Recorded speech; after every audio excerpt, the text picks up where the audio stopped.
2021년 3월 처음 맞이하는 주일 아침에 하나님께서 우리 주신 말씀은 느헤미야 7장입니다. 오늘 말씀의 제목을 무기력해질 때에 사명을 붙들자라는 제목으로 말씀을 증거하도록 하겠습니다. 지금까지 우리가 살폈던 대로 느헤미야 6장은 예루살렘 성벽 공사가 이제 마무리됐고 7장부터는 성벽이 완공되었으니까 성 안에서 살아야 할 거주할 여러분 사람들이 필요했지 않겠습니까? 이 세상에 어떤 탁월한 그릇이라 좋은 그릇이라 할지라도 문제는 그릇도 중요하지만은 그릇보다는 그 그릇 안에 담겨진 뭡니까? 내용물이 더 중요한 거지요. 사람은 아무리 그럴듯하게 생겼을지라도 그 속에 뭘 지금 담고 있느냐. 같은 말이지만은 아무리 크고 화려한 여러분 예배당이라 할지라도 교회란 것은 본질적으로 건물이 중요한 것이 아니라 사람을 세우고 예수 그리스도의 사람다운 사람을 길러야만이 그 교회의 사명을 다한다는 말씀인 거죠. 이게 안 되면은 창사 속으로 사람 끌어모으고 그런 점에서 오늘 느헤미야 7장은 한 세 가지라고 볼 수가 있는데, 첫째는 여러분 우리들이 살아가는 삶이 아무리 힘들고 깜깜하고 여러분 미래가 보여지지 않을지라도 반드시 원칙을 붙드는 삶을 살라. 원칙입니다. 둘째는 우선순위가 있는 삶을 살라.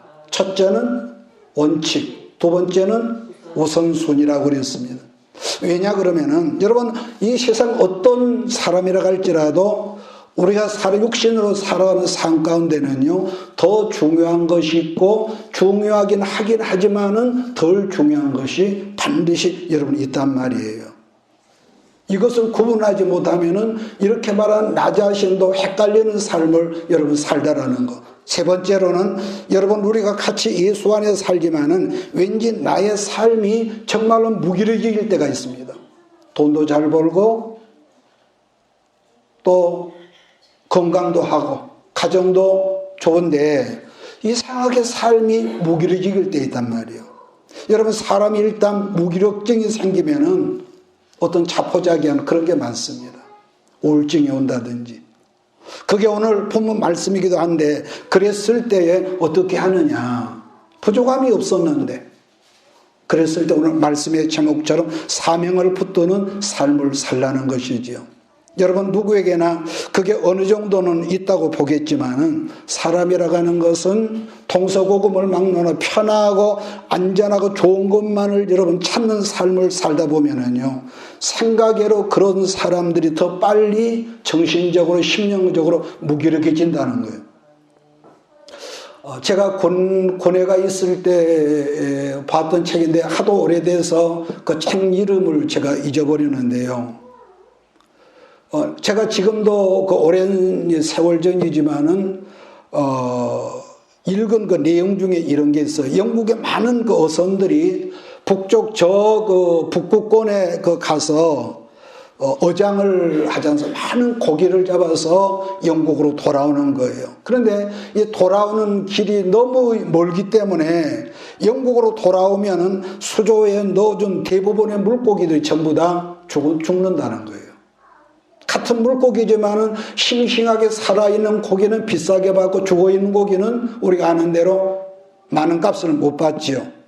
자, 그런데 그 많은 그 어선들 중에서 유달리 한 척의 배는 언제나 살아있는 싱싱한 물고기를 가지고 오기 때문에 똑같이 조업을 하고 똑같은 긴 거리를 하지만 살아있는 물고기 때문에 자기들도 훨씬 더 비싼 값으로 그 배는 이 많은 돈을 번다.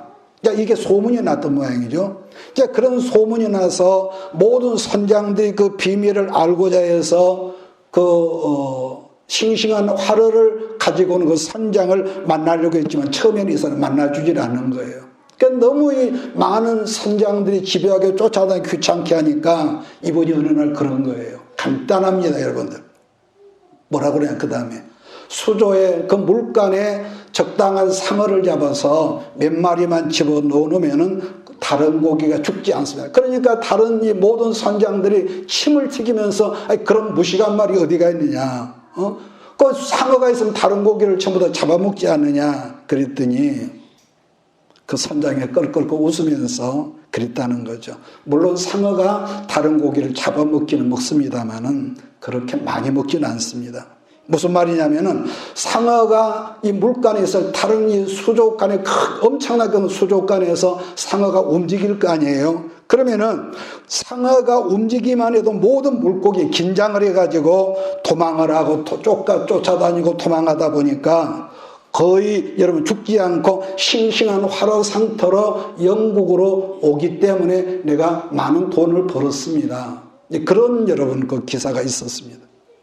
옛날 어른들 하시는 말씀이 이런 말이 있거든요. 아무개가 먹고 살만하니까 죽더라. 이건 우리가 그 어렸을 때 많이 들었던 말입니다. 그 전에 힘들 때는 괜찮아. 먹고 살만하니까 아무개가 죽는다는 거예요. 물론 우리가 살아가며 육신으로 지나친 긴장은 금물이지만은 어느 정도는 삶 가운데 긴장감이 있을 때 첫째는 정신도 건강해지고 또 무력감이 없어서 삶의 질이 스마트해진다는 거죠. 제 말 이해하십니까? 그래서 긴장감이 없이 그냥 펑퍼짐하면은요. 그러니까 어떤 분이 그랬더라고요, 옛날에. 우리나라 여자들은 지금은 그때 다르겠지만은 일단 결혼해서 아기 낳거나 펑퍼짐한다는 거예요. 긴장감이 없어지니까. 근데 요즘은 그게 많이 없어졌습니다만은. 그래서 여러분 그 어느 정도 긴장하는 거. 우리가 길을 건널 때도 무조건 신호등만 바라보고 건너지 말고 이렇게 옆에도 보고. 이것 때문에 아마 우리 어제 그 목사님이 교통사고를 당한 것 같아요. 아직 확실한 건 모르겠는데. 느헤미야 7장 1절을 제가 보겠습니다. 성벽이 건축됨에 문짝을 달고 문지기와 노래하는 자들과 네 사람들을 세웠다 그랬는데 그럼 왜 먼저 이 사람들 1절에 나왔을까? 첫째는 문지기는 성을 지켜야 하고 노래하는 저들과 내인들을 세웠다 그랬는데 왜 그렇겠습니까? 첫째는 예배가 목적이기 때문에요. 예배가 목적이야.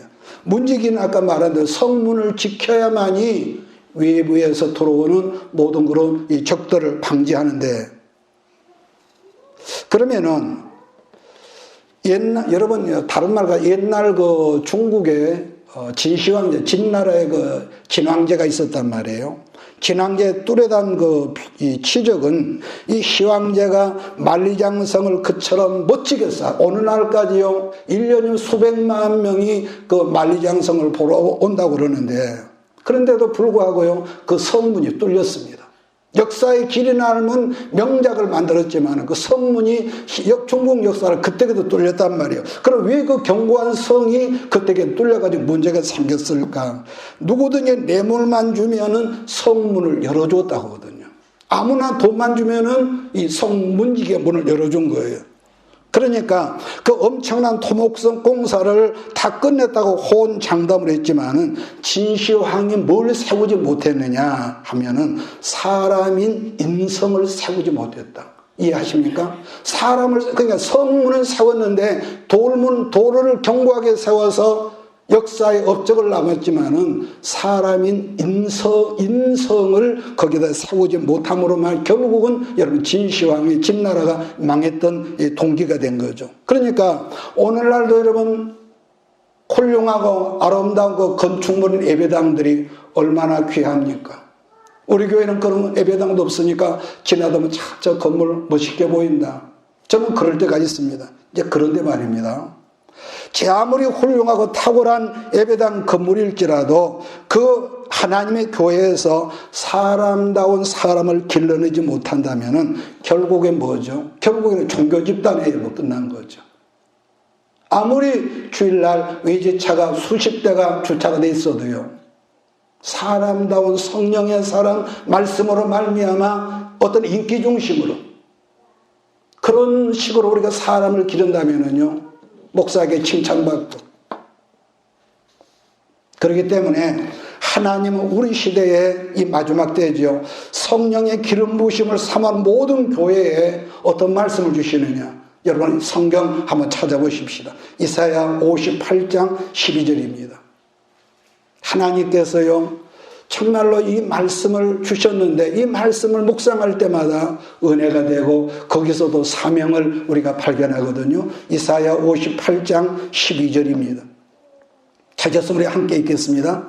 내게서 날 자들이 오래 황폐된 곳들을 다시 세울 것이며 너는 역대 파괴된 기초를 쌓으리니 너를 일컬어 무너진 데를 보수하는 자라 할 것이며 길을 수축하여 거할 곳이 되게 하는 자라 하리라. 여러분 여기서 내게서 날짜란 우리식으로 말하면은 너희 교회에서 너그 교회에서 말씀과 기도로 길러진 성령으로 길러진 자들을 하겠는데 하나님은 말씀과 기도로 길러진 하나님의 사람들에게 또 어떤 말씀을 주시느냐. 이사야 60장 21절로 22절을 보니까 이런 말씀이 있습니다. 그들은 말씀과 기도로 길러진 그들은 내가 심은 가지요 내가 손으로 만든 것으로서 나의 영광을 나타낼 것인지 그 작은 자가 천명을 이루겠고 이거 약한 자가 강국을 이룰 것이라. 때가 되면 나 여호와가 속히 이루리라 그랬습니다. 너희 교회에서 말씀과 기도로 훈련되어 길러진 사람들을 하나님께서 뭐라고 하시는 거예요? 내가 내 손으로 만들었다. 여러분 최초의 사람은 아담이 하나님의 여러분 수제품 아니겠습니까? 우리가 진흙으로 우리의 형상을 따라 사람을 만들죠. 그러니까 우리가 아는 대로 하나님의 손으로 만드는 수제품은 여러분 핸드메이드란 말이에요. 핸드메이드. 하나님께 직접 만든 수제품을 우리는 핸드메이드라고 하지 않습니까? 그러니까 나는 여러분들 모두가 전능하신 하나님의 손에 잡힌 자들이 되어지기를 예수님의 이름으로 축복합니다. 하나님의 보이지 않는 손으로 잡힌 자들. 반복하지만 성벽이 아무리 크고 견고할지라도 인성에서 허물어져 버리니까 아까 진시황제를 말하는 겁니다. 그 성벽이 나중에 의미가 없어지는 거예요. 의미가 없어져. 그런 점에서 교회 오늘날 마지막 때에 교회에 문지긴 어떤 사람이 되어야 하느냐. 지식이 많은 사람. 그 말이 전혀 저는 그렇지 않다고 봅니다. 지식이 있어야죠. 첫째는. 두 번째로 재정 능력이 있는 그런 사람. 그런데 저는 아니라고 봅니다. 교회 문지기는 반드시 예수 그리스도 보혈을 통과한 사람이라야 그 사람이 온전한 문지기가 된다. 왜냐? 거듭난 사람과 거듭나지 못한 사람이 같을 수 없고 외모는 똑같지만은 헌신하는 사람과 주의 이름으로 헌신하지 않는 사람이 여러분 같을 수가 없단 말이에요. 그렇지 않겠습니까? 또 아무리 그 사람이 헌신과 열정을 가지고 몸되신 교회를 섬긴다고 할지라도 자기를 주와 주의 이름을 내려놓지 못하는 헌신은 결국은 자기 이름을 드러내거든요. 내가 했거든. 내가 했어. 그 다음은 노래하는 자들과 레인이라고 그랬는데 여러분 왜 그랬을까? 아까 그랬죠? 예배 때문에. 그러므로요 이유 불문하고 마지막 때가 가까워지면 질수록 예배가 허물어지는 것이 지금 우리 눈에 보이지 않습니까? 예배가 무너지고 예배가 허물어진 교회, 예배가 무너진 교인들은 장래가 없습니다. 절대로 이건 장래가 없습니다. 그 다음으로 세워진 사람들을 보면 두 사람인데 아마 행정의 책임장을 보는데 하나냐와 여러분 그 하나니인데 하나니는 우리가 아는 대로 1장에서 본 대로 느헤미야의 동생이란 말이에요. 그 하나니 동생이 예루살렘을 다녀와서 자기 형 느헤미야에게 말한 느헤미야로 통곡하게 만든 이 사람이 하나니란 말이에요. 그 다음은 하나니인데 이 사람은 아마 본래부터 탁월한 어떤 행정가 그런 거 공무원이었던 것 같아요. 오늘 식으로 말하면. 그래서 하나냐의 또 다른 특징은 7장 2절에 보니까 충성스러운 사람이었고 그 다음에 하나님을 경외하는 하나님을 두려워할 줄 아는 사람이었다는 건데 여러분 거룩한 두려움이라는 것바로 뭡니까? 내가 죄를 지어서 하나님을 두려워하는 것이 아니라 이것은 하나님을 그 하나님의 의미 앞에 내가 두려워하는 거예요. 이게 바로 코람데오 사람이란 말이에요. 우리나라는 옛날부터 유교 사상 때문에 우리나라는 체면 문화가 아주 굉장히 강하죠. 교회 안에도. 그러나 중요한 것은 우리들이 체면 문화에 익숙한 사람은 사실상 코람데오가 어렵습니다. 코람데오가. 며칠 전에 우리 노예 어떤 목사님과 문자를 주고받으면 이런 말이 있어요. 목사님, 우리 서로 좋은 나무가 되시게요. 좋은 나무. 왜냐? 사람들마다 좋은 열매, 아름다운 열매를 선호하고 여러분 좋아하지만은 열매보다 정말로 중요한 것은요, 여러분 좋은 나무 아니겠습니까? 그 좋은 나무가 되면은 좋은 열매는 저절로 맺힌다고 그랬는데, 그래서 예수님은 마태복음 7장에서 한번 찾아볼까요? 이런 말씀을 하죠. 마태복음 7장 16절로 19절에서 좋은 나무에 대해서 이렇게 강조를 하십니다. 16절로 19절입니다. 같이 봅니다. 그들의 열매로 그들을 알지니 가시나무에서 포도를 또는 엉겅퀴에서 무화과를 따겠느냐. 이와 같이 좋은 나무마다 아름다운 열매를 맺고 좋은 못된 나무가 나쁜 열매를 맺나니 좋은 나무가 나쁜 열매를 맺을 수 없고 못된 나무가 아름다운 열매를 맺을 수 없느니라. 아름다운 열매를 맺지 아니한 나무마다 찍혀 불에 던져지느니라. 이 농부의 목적은 열매죠. 그렇지 않습니까? 열매지만은 나무가 나쁘면은 열매도 나쁘다. 열매도 나쁘다. 그래서 우리가 결과가 좋아야 한다 그러지만 결과도 중요하지만은 결과를 하는 과정이 나쁘면은요, 과정이 불량하면은 결과가 아무리 좋다 할지라도 그것은 점수가 못 나가는 거죠. 여기서 충성되다는 말을 다르게 하면은 뭐라고 할까?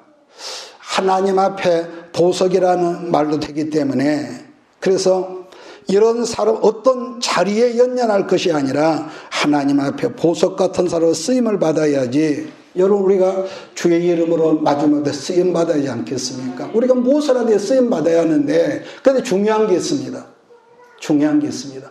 남다른 어떤 능력과 남다른 탤런트가 있고 남다른 은사가 있는데 행여라도 뱀 잡는 막대기로 쓰임받다가 버림받는 사람이 없어야 할 줄 믿습니다. 내가 아무리 뱀 잡는 데는 선수고 소문이 났다 할지라도, 여러분 미안해, 뱀 잡는 막대기가 아무리 탁월해도 그걸 가지고 우리 집안으로 가지고 오는 사람이 없듯이 우리 하나님도 그러세요. 뱀 잡는 막대기로 쓰임받다가 버림받지 않아야 한다. 자, 2절 3절을 다시 봅니다.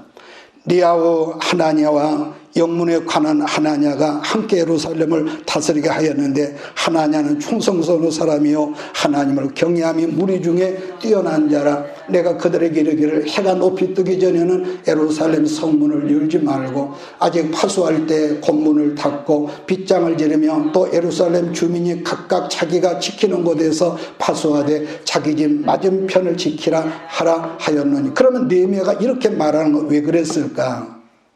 이게 있습니다. 전쟁에서 명장은요, 강한 적만 생각하는 것이 아니라 약하고 적은 무리도 무시하거나 가소평가하지 않는다는 거기 때문에 너희 집 앞에를 네가 지켜라. 절대로 여러분 그거 방심하지 말라는 거. 여기서 한 가지 알아야 할 것은, 예루살렘은 성벽을 세웠고 이미 지금 성문까지 달았지만은 하나님의 성전 외에는 아직까지 거기는 사람이 살지 않는 황무한 땅이란 말이에요. 이걸 우리가 먼저 알아야 합니다. 그래서 지금 보면 성 안에 들어가서 살아야 할 사람들의 이 명단들이 지금 이 7절부터 계속 나와 있는데요. 그 당시는 예루살렘 성 안에 들어가서 산다는 것은 어떤 특권층이 아니라 이것은 아주 지독한 헌신을 요구하는 일이었어요. 이 당시에는. 이 표현이 맞을 것 같아. 왜냐 그러면 첫째는요, 두 가지가 있는데, 첫째는 과거에 페르시아 파사에서 그동안에 노예로 이 전쟁 포로로 잡혀가서 그동안에 오랜 세월 동안 거기서 먹고 살 만큼 모든 이 터전 이 자리가 잘 잡고 살던 곳에서 하나님께서 가라고 그래서 옛날 조상들이 살던 그 땅으로 고토로 돌아온 것이 첫 번째 희생이라고 그랬습니다. 첫 번째. 두 번째 희생은 고국으로 돌아온 사람들이 어디서 살았느냐? 예루살렘 성벽이 세워지기 전까지는 내가 살고 싶은 곳에서 정착하며 살았다는 말이에요. 그런데 지금까지 살았던 곳을 다 정리해버리고 다시 성 안으로 들어가 산다는 것은 이것은 자기 희생이 아니고는 이건 해석이 안 되는 거죠. 특히 본문에서 기록하고 있는 사람들의 명단은 1차 때, 오늘 본문에 그랬지 않습니까? 처음에 1차 때 귀환한 사람이 대략 100여 년 전에 이주했던 그 가문의 이 자손들이란 말이에요. 딱 1차 때 귀환했던 사람의 숫자를 대략 몇 명이라고 그랬습니까? 5만여 명이라고, 5만여 명. 그랬는데 5만 명의 숫자 가운데 10분의 1 정도를 예루살렘 성 안으로 들어가서 살도록 그렇게 지금 느헤미야가 한 거예요. 우리들 환경으로 말하면 뭐라고 할까? 아파트를 전부 다 지어놓고 세팅해놓고 나서 이렇게 하나하나 한 사람 분양해 준 것이 아니라 너희들이 항무지 같은 예루살렘 성 안으로 들어가서 집을 짓고 살아라. 이게 보통 헌신이 아니란 말이에요. 우리가 글자로 볼 때는 뭐 그랬다더라가 한 거지만 느헤미야 7장 5절 내 하나님의 내 마음을 감동하사 귀족들과 민장들과 백성을 모아 그 계보들을 등록하게 하심으로 내가 처음으로, 여기서 처음으로라는 뭡니까? 스룹바벨과 더불어서 돌아온 사람들이죠. 돌아온 자의 계보를 얻었는데 거기에 기록된 것을 보면 흔히 제비를 뽑아서 성 안으로 들어보낸 것이 아니라 느헤미야가 어떻게 할까요? 하나님께 간절히 기도하는 가운데서 하나님의 느헤미야를 감동케 해서 누구누구를 지명해서 그 족복, 계보에서 너 그렇게 했다는 거죠. 이런 점 보면 느헤미야는 처음 시간에 말씀에 16일간 여러분 기도하는 사람이었다는 것을 알 수 있거든요. 그러니까 늘 말하지만은 우리가 아무리 어떤 성경적인 지식이 탁월하다 할지라도요, 기도하는 뒷받침이 없으면은 말쟁이에 불과, 말쟁이. 그런 삶을 내가 말했을지라도 현장에 얼른 비껴가 버리고. 그래서 예수님이 뭐라고 합니까? 바리새인들과 그들이랑 있어. 그들이 말하는 것을 들어라. 그러나 그들이 하는 행동은 본받지 마라. 여러분 그랬단 말이에요. 그러니까 우리가요, 기도해도 살고 안 해도 살고 사는 전혀 지장이 없지만은 하나님의 일꾼들로서는 첫째는 말씀이지만은 두 번째 기도가 뒷받침이 없으면 무능력한 역사가 있고 쇠파리가 날라들고요. 그냥 보통 사람은 그런 상황에서 어떻게 해볼 수도 없는 일에만 느헤미야가 하나님 앞에 기도하는 중에 거기서 지혜를 얻었다는 말씀인데, 좀 여러분 거리가 먼 말이겠지만 사람들마다 지금이 경제적으로 공황시대에 지금 접어들어가는 그런 말을 하더라고요. 공황장애. 그런데요, 정말로 하나님께 지혜를 받은 사람들은 이런 암담한 시대 때 거부가 될 수 있는 특별한 기회다. 그런 말을 또 어떤 분들이 하더라고요. 과거 우리가 이 2000년대 되면서 IMF 사건 때에 수많은 기업들과 공장들이 엎어지고 그 사건들 때문에 못 산다 하면서 자살을 하고 노숙자가 되고 그랬지만은, 근데 말도 그때 당시에 돈을 번 사람 엄청 벌었답니다. 엄청 벌었대요. 물론 지혜도 여러 가지가 있죠. 말씀을 전하는 자의 지혜도 있고, 또 다른 사람이 어떻게 하지 못하는 생활의 그 지혜도 있고, 특히 신명기 성경을 보면은 돈을 많이 버는 지혜도 있다고 성경 그렇게 말씀합니다. 그래서 나는 여러분들이 금년 2021년 한 해를 살아가면서 하나님과 친하게 지내는 여러분 되기를 주의로 축복합니다. 하나님과 친하게. 왜냐? 우리들이 여러분 누구하고 인간관계도 마찬가지인데 하나님과 친하게 지내다 보면은 어떤 모로든지 하나님의 비밀의 지혜를 친하게 지내는 그 사람들에게 부어주시는 것이 하나님, 우리 인간관계도 그러잖아요. 친하게 지내면은 어떤 비밀이 없어. 그러잖아요. 친하게 어떤 정보가 아주 매끄럽거든요. 그러니까 문제는 평소에 인간관계에 친하게 지내지 않았던 사람들이 갑자기 친해보려고, 이걸 기도로 말하면 뭐죠? 평소엔 그런 기도 생활이 없던, 성령의 기름 부음이 없던 사람들이 갑자기 친해보려고 어느 날 금식하고 밥을 굶고 시끄럽게 이런 말하지만은, 그러나 평소에 특별하게 친한 것도 아니고 그러면 평소에 막힌 것이 없이 친하게 지냈던 사람들은요, 가만가만 말을 해도 금방 알아듣거든. 그러니까 정말로 우리가 사랑하면은, 사랑 안 하면 목소리가 커지는 거야, 집안에서. 사랑하면은 가만가만 말을 해도 상대방의 의도를 알잖아요. 그래서 여러분, 우리가 가장 부족한 것이 뭐냐 한다면은요, 어떤 사람 돈, 어떤 사람 뭐 나이, 뭐 여러 가지 말하지, 건강. 그런데 알고 보면은요, 저는 지혜라고 봅니다. 지혜. 야고보서 1장 그런 점에서 5절을 보면은 이런 말이 있죠. 너희 중에 누구든지 지혜가 부족하거든 모든 사람을 후히 주시고 꾸짖지 아니하시는 누구에게 구하라? 하나님께 구하라. 그리하면 주시리라. 후하게 주시면서 하나님 꾸짖지 않는데요. 그러니까 지식은 우리가 다른 사람을 통해서 자꾸 그 사람들의 하는 말, 학교 가서도 우리 아이들이 선생님께 말을 교육을 듣고 배우고, 가정에서도 부모의 어떤 걸 통해서 아이가 배우잖아요. 그게 지식이거든요. 그러니까 이게 없는 사람을 우리는 무식한 사람이라고 그러죠.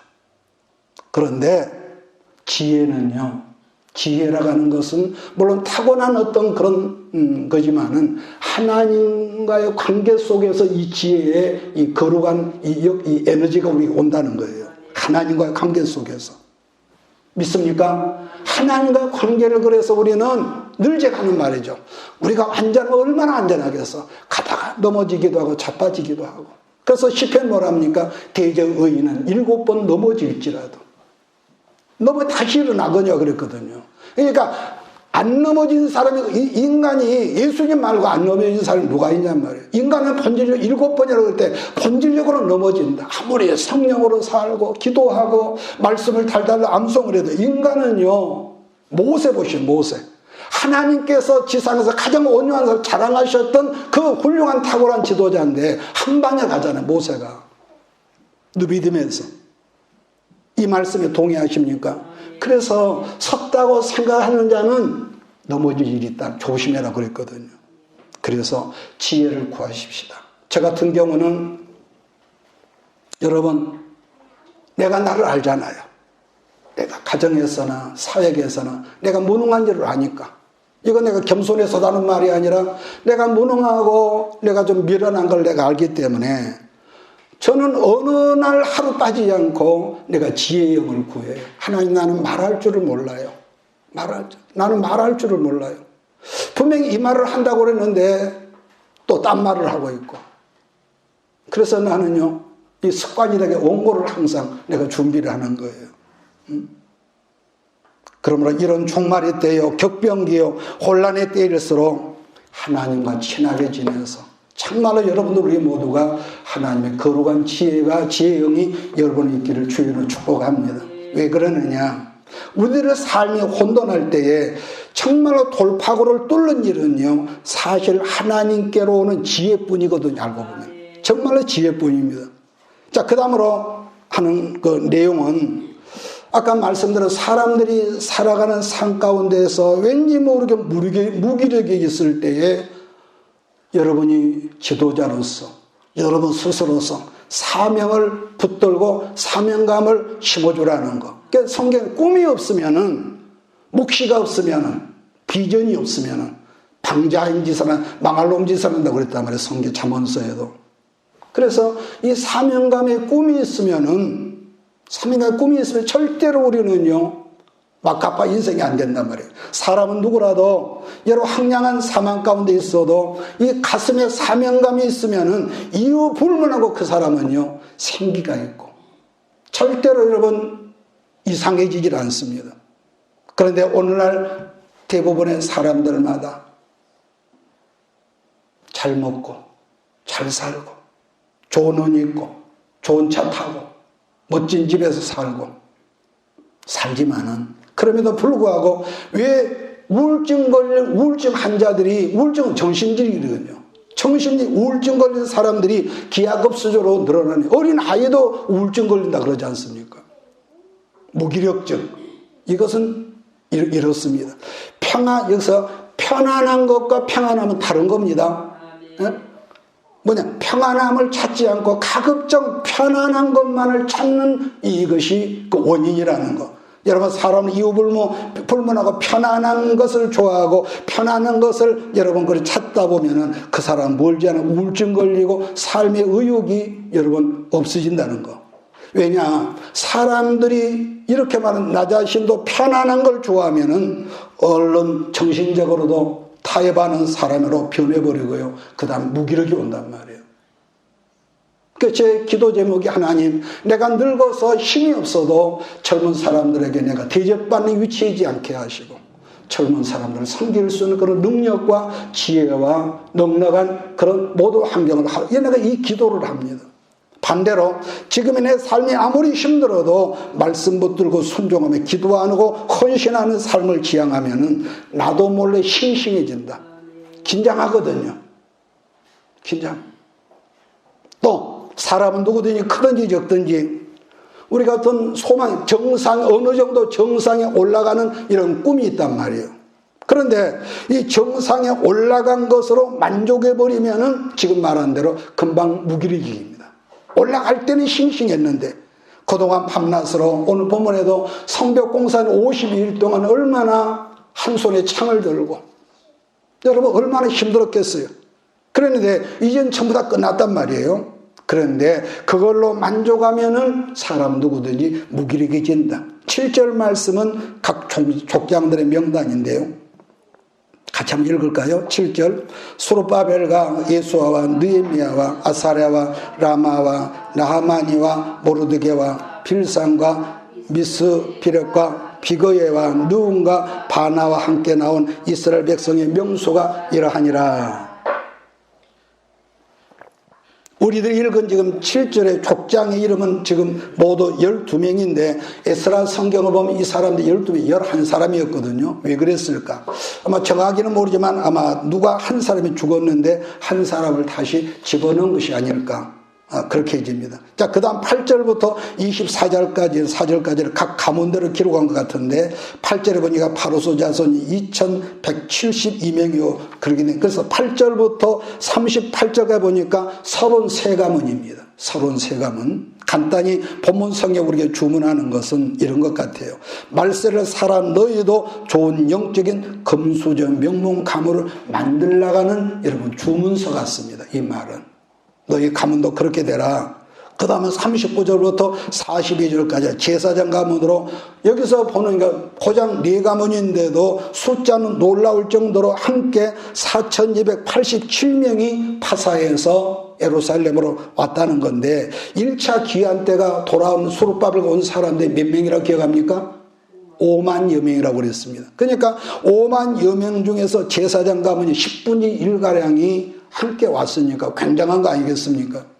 그 다음은 43절부터 48절은 네 사람의 여러분 가문이거든요. 에스라 성경에서 우리가 보았지만 에스라가 처음 귀국했을 때는요, 네 사람들 한 사람도 동참한 사람이 없었다고 그랬습니다. 그래서 이 에스라가 다시 가서 그들을 설득해서 네인들을 다시 왔다고 그랬거든요. 본문에서도 보면 18개 가문으로 레위 사람이 360명뿐이에요. 제사장보다 훨씬 작아요. 사실 우리가 아는 대로 레위 사람은 받은 바 사명이 여러분 제사장들을 섬기는 여러분 헌신하는 직분자란 말이에요. 그런데 레위 사람들이 거기서 헌신하는 걸 거부하고 그보다 무너졌죠. 반면에 레위인보다 훨씬 더 낮은 사람들 누구냐면 본문에 느디님 사람. 이 사람들은 출신 배경들이 오늘날 흑수저로 별로 좋지를 않습니다. 왜냐? 이 사람들은 종들 출신이거든요. 그래서 평소에 허드렛 일을 하는 것보다는 귀국해서 허드렛 일을 돕는 것보다도 차라리 이제는 너도 나도 똑같으니까 페르시아에 남아있는 것이 그들에게 훨씬 더 여러분 낫지 않았겠습니까? 그런데도 그들이 그런 것에 본국으로 돌아왔다는 한마디로 이들은 엄청난 헌신적인 그런 신앙이 그들 안에 있었다는 것을 우리가 보거든요. 자, 그러한 내용들이 46절로 60절까지고요. 그 당시 관점으로 보면 레위인들 한심할 정도였지만은 아까 말한 대로 솔로몬 왕의 출신과 종 출신과 느디님 사람의 헌신이야말로 살아있는 신앙 공동체였다. 뭐 시간이 가니까 여기서 적겠습니다만은. 그러니까 본문에 나타난 사람들 중에서 제사장들은 규현이라고 한다면은 너희들은 뭐냐? 조연이고. 그 다음에 솔로몬의 종들 출신과 자손과 느디님 사람 어찌 보면 엑스트라 정도밖에 안 되는 사람들이죠. 그런데도 그런 엑스트라 정도의 사람이 자발적으로 하나님의 그 거룩한 성전에 엄청난 헌신으로 모든 걸 포기하고 예루살렘으로 돌아왔다. 옛날 여러분 인도의 간디가 유명한 말을 했는데, 한 나라가 망하게 돼 7가지 징조라면서 그분이 이런 말을 한 것을 제가 본 적이 있는데요. 첫째, 원칙이 없는 정치. 우리나라가 현재 그렇습니다. 두 번째, 노동은 하지 않으면서 부를 누리려는 정신. 우리나라 지금 모든 노조가 지금 그렇죠. 일은 적게 하면서 돈은 많이 가져가려는 거. 세 번째, 양심이 무너지는 쾌락. 네 번째, 인격이 없는 지식. 지식은 있는데 인격이 없어. 다섯 번째, 도덕성이 없는 상업. 여섯 번째, 인간성이 없는 과학. 그 책에서 제가 내가 적어온 겁니다. 마지막 7번째가 중요합니다. 희생함이 없는 종교생활. 뭐라고요?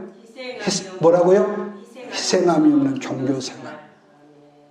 여러분 어느 때든지 진짜인지 가짜인지는요 언제 분별한 줄 아십니까? 평소에는 몰라. 저 사람이 진짜 모르는데 어떤 어려운 시험을 당하고 있을 때 그 사람이 하는 행동 거지 자세를 보면은 확연하게 지금까지는 유선이었네. 그러니까 어려움을 당할 때 작은 시험이라도 있을 때 보면은 그 사람의 본 어떤 모습이 드러난단 말이에요. 부부관계나 이것은 친구관계나 교회 안에서 교우관계나 정말로 어려운 시험이 들어있을 때 그 사람의 진면목이 여러분 드러난다고 하지 않습니까? 그러나 평소에 여러분과 이렇게만 나도 배부른 삶을 지향한 가운데 있을 때는요 자기의 모든 것을 다 우리는 포장하기 때문에 뭐하기 때문에? 포장하기 때문에 좋은 것만 드러나죠. 친절하고 싹싹하고 예의 바르고 그래서 반복하지. 그 사람이 시험을 당했을 때에 어느 모르는 시험을 한번 지켜보라는 거지. 그래서 그 사람의 진짜와 모든 게 다 이성이었다는 것을 그 사람이 시험 들었을 때에 우리가 그 사람의 진면목을 본다는 여러분 그런 말이 있는 것이죠. 교회도 부부도 부모와 자녀 관계도 사랑 안 하면 조금만 어려움이 있어도요 각자도생. 저 살 길하지 나 몰라. 여러분 그런다는 거죠. 그렇기 때문에 여러분 사람만 그런 게 아니라 하나님도 우리의 그 신앙을 진짜와 가짜를 전능하신 분도 모르시나 봐. 그래서 우리를 시험을 통해서 하나님께서 진짜로 가짜로 인정하신다는 것인데 그래 지금 했던 말 다 반복하고 끝내겠습니다. 시험을 허락하셨을 때에 시험에 임하는 그 사람의 자세를 보고 나서야 인정하시고 합격 도장을 넣으시고 여러분 그렇다는 건데 대표적인 경우가 창세기 22장을 보면 100세 때 낳은 누굽니까? 아들 이삭을 모리아 산으로 올라가서 번제로 드리라고 그랬을 때 아브라함이 합격을 했지 않습니까? 창세기 22장 12절을 보니까 하나님께서 칼로 막 찌르는 아브라함을 향해서 2번씩이나 부르면서 네 아들 네 독자라도 내게 아끼지 아니하였으니 내가 이제야 네가 하나님을 경외하는 줄을 내가 이제 알았다 그러시는 거죠. 여러분 그래서 시험을 이기는 2가지가 있는데 알고 보면은요 가만히 생각하면 이 세상 시험 아닌 것이 없어요. 시험 아닌 것이 정말로 없습니다. 첫째는 정말로 내가 그 사람을 사랑하면은 시험이 안 되죠. 근데 제가 늘 말하죠. 사람은 보편적으로 어떤 사람이 좋은 사람이야. 나한테 좀 친절하게 대해주고 나한테 좀 잘해주는 사람을 좋은 사람이 그러는데 사람은요 그러던 사람이 자기 어떤 거 맞지 않으면은 돌아서 밟아버리는 것이 인간이기 때문에 제가 늘 여러분 하는 말이 있죠. 사람은 부부 외에는 너무 가깝게 지내지 마라. 제 말 이해하십니까? 우리가 친절하게 지내고 우리가 그렇게 지내야지. 그런데 여기까지만 하고 브레이크를 밟으라는 그 사람이 아무리 좋게 해줘도. 그래서 사랑하면은 부부간에도 시험 될 것이 없습니다. 그래서 여러분이 하나님의 교회를 사랑하면은 교회 때문에 혹시 불이익이 온다 할지라도요, 그것은 시험이 될까요, 안 될까요? 사랑하면 그 시험이 안 된다는 거예요. 그러잖아요. 내가 사랑하는데 그게 무슨 시험이 돼? 두 번째 마지막으로 내려놓으면, 다르게 말하면 포기해버리면 시험이 될 턱이 없어. 포기해버려. 근데 그걸 붙잡으려 애착을 하고, 왜 저가 나를 몰라주냐? 애착을 하고 내려놓지 않기 때문에 시험이 된단 말이에요. 제 말 이해하십니까? 아니, 믿습니까? 영어로나 육어로나 진짜 사랑하지 않으면 문제의 시험이 끝도 없이 계속된다는 거예요. 이건 우리 인간사 가정생활에서 보지 않습니까? 또 하나, 감사하지 않으면은, 뭐 하지 않으면은, 감사하는 것이 없으면은 언제나 작은 것이라도 원망과 불평이 있고요. 우리가 민수기에도 보지만은 원망이 있고 불평이 나면 결국은 우리가 불뱀을 불러들이는 여러분 초대장이 된다는 거 아니겠습니까? 그 다음으로 본문 61절부터 65절까지는 족보를 확실하게 모르는 사람들의 명단인데, 왜 그러면은 이 사람이 명단이 이름이 이 족보가 없을까? 왜일까? 근데요, 한마디로 이 사람은 사연이 많은 사람, 이렇게 해석할 수밖에 없는데, 이것을 어떻게 표현할까? 한 예로, 여러분 고려 왕조가 왕건을 통해서 약 500년이 다갈 무렵에 고려 왕조가 이 커튼이 쳐지고, 이어서 이성계가 이 조선 왕국을 건국을 하면서 뭐가 있었느냐? 엄청난 고려 왕족들의 가문이 몰살을 당하고 수탈을 당한 그런 일이 있었단 말이에요. 이건 역사적으로 있었던 겁니다. 그랬을 때 엄청난 그 고려 그 왕건의 그 후예들, 그 왕씨 이름을 성을 갖고 있는 그 사람들이 이성계 그 일파의 그 학정과 몰살 죽임을 피하기 위해서 뭘 바꿨다느냐? 성을 바꿨어. 성. 그래서 임금 왕자 밑에 옆에다가 점자 하나를 찍으니 뭐가 됩니까? 옥자가 된 거고. 어떤 사람은 왕자 위에다 가설 하나 씌워놨어. 사람 인자를. 그게 무슨 시입니까? 전시란 말. 다 전부 다 일족들이 알고 보면은. 어떤 사람은 이 입구에다가 십자가 하나 딱 집어넣고. 그게 전시고요. 전부 다 같은 식구입니다. 그러니까 옥시의 경우는 왕자의 점 하나를 찍으니까 경우는 왕자에다가 점 하나를 찍으니 옥시가 되고, 여러분 위에 삿갓을 씌우니까 전시가 된 건데, 이런 사람들은 뭐가 많냐? 이런 사람 뭐가 많냐? 간단히 말하면 아픔이 많은 사람. 그래, 한마디로 사연이 많다는 건데, 그런 그 사람들이 지금 함께 이 험한 세월을 살다 보니까 가문이 뭔지를 모르는 거예요. 쫓겨다니다 보니까. 여러분 어느 시대나 하나님에게 그럼에도 불구하고 이하 동문이 없다는 중요한 점이 있습니다. 왜냐? 우리가 찬양 중에도 제가 확실하게 생각하는데, 내 이름 아시죠? 그 찬양 있죠? 내 이름 아시죠? 그런 노래가 있어요. 그러니까 어느 시대는 하나님에게는 나는 그런 여러 별 볼 일 없지만은 한 사람 한 사람 이름을 부르시지 이하 동문은 여러분 없다는 거예요. 그러므로 여러분 직접 때가 되면 우리를 부르신다. 그러니까 사람은요 금방 잊어버리죠. 어떤 그 사람이 나한테 귀한 서비스를 하더라도 세월이 지나가면 잊어버려. 그런데 하나님은 당신에게 충성 헌신하는 사람들의 이름을 절대로 잊지 않고, 심지어 이사야 49장에 내가 네 이름을 내 손바닥에 내가 새겼거든. 너를 낳은 네 어머니는 혹시 잊을지라도 나는 너 이름 안 잊어버려. 잊지마. 힘내라. 에베소 6장 말씀 보면 모든 일을 행한 후에 서기 위함이라는 간략한 문자가 있습니다. 지금의 세상이란 자연스럽게 우리를 무기력하게 만드는 세상이지만 무기력했을 때 하나님께서 여러분에게 허락하신 사명이 무엇일까? 사명이 무엇일까? 우리가 늘 기도하면서 이 사명을 붙드십시오. 그래, 말씀을 주실 때 지식의 말이 아니라 내 가슴에 레마로 올릴 때 그 말씀을 붙잡고 여러분 기도하라는 거. 우리들이 한 분이신 예수 안에 있어도 사명을 잃어버리는 사람을 기껏해야 늘 제가 입에 다는 소리를 하죠. 우리 교회, 다 우리 교회가 커져야 하고, 우리 집 커져야 하고, 우리 아들, 우리 딸. 아니죠. 여러분, 저는 이 목회를 하기 싫어서 어떻게 하면 좀 안 해볼까? 왜 훌륭하고 탁월한 사람, 얼마에 하필 나 같은 사람이 해야 하느냐. 이런 이 방황 속에서 순종하지 않은 가운데 무기력에 이런 침체에 빠져있던 나에게 하나님은 지금보다 한 30수년 전에 나주 금성산 꼭대기에 올라가서 너무 힘들어서 내가 엎어져 가고 있을 때 그 새벽입니다. 산에서 내게 정확하게 음성으로요 사명을 주셨는데, 그게 아마 모르겠지만 내가 목회자로 있을 동안 그게 사명이죠. 표란 말이에요. 첫 번째 뭡니까? 너 그 교회는 사명을 알게 해주는 교회가 된다. 두 번째, 너희 교회는 사명을 인도하는 교회가 될 것이다. 세 번째입니다. 사명을 행하게 하는 그런 교회라고 그렇게 말씀을 하셨습니다. 그 당시에는 저는 그게 무슨 말일까?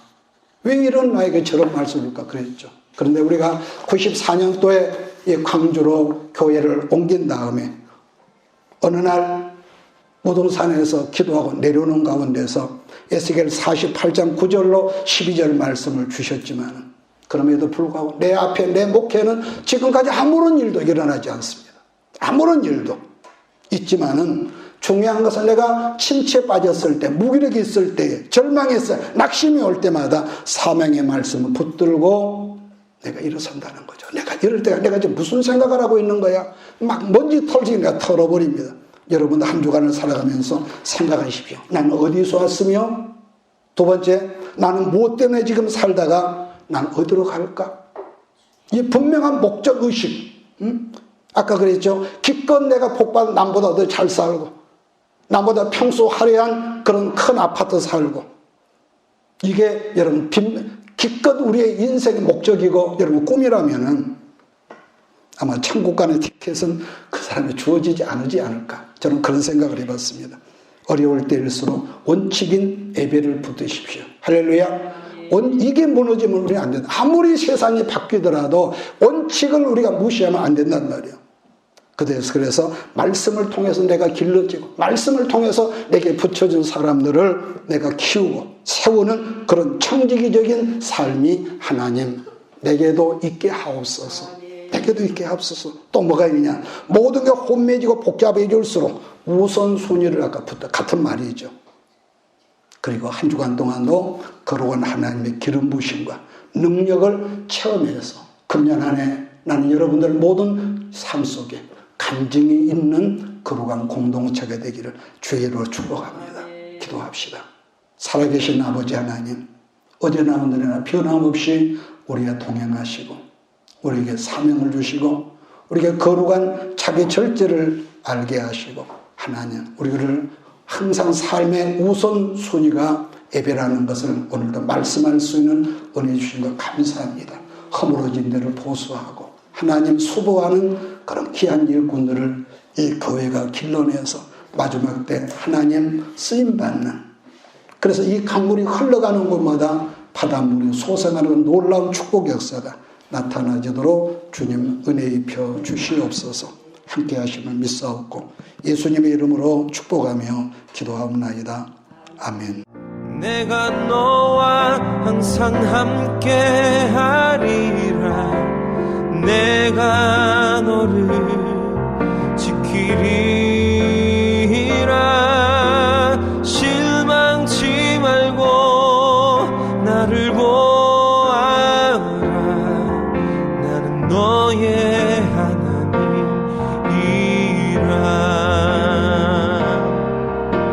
실망치 말고 나를 보아라. 나는 너의 하나님이라. 나는 너의 하나님이라.